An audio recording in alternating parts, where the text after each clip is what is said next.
Examples. V is equal to U plus AT. We are asked to make T the subject of the formula. I will move the U to the left-hand side of the equation and it becomes negative U. The next step will be to divide on both sides by A. This means that the A will be cancelled out. And on the left-hand side we have V minus U over A equal to T. To finish off, we can just swap the equation around.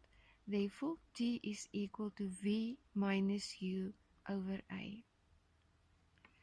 In the second example, y over 2 is equal to 3x minus 1. And we need to make y the subject of the formula. We will multiply on both sides by 2.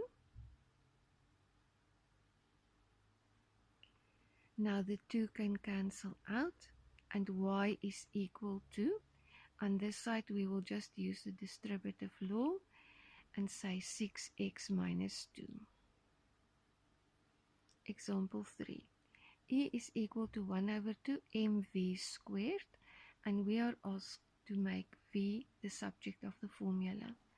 I will multiply on both sides by 2. This means that the 2 can cancel out.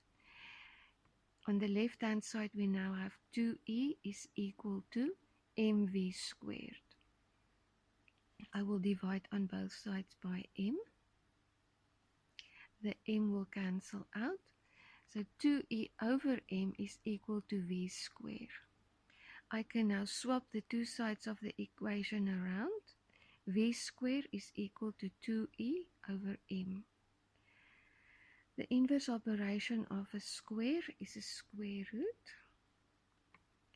On this side, I will now have v, and if I find the square root over here, I will have plus or minus the square root of 2e over m. Example 4, the square root of x plus 1 minus 4 is equal to y, and we are asked to make x the subject of the formula. My first step will be to move the negative 4 to the right hand side. It becomes plus 4. Now I want to do the inverse operation of a square root. So I will square both sides of the equation.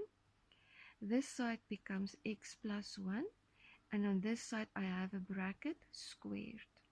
I will now move the plus 1 to the right hand side of the equation. It becomes negative 1. As a final step, one could remove the bracket, but this is good enough.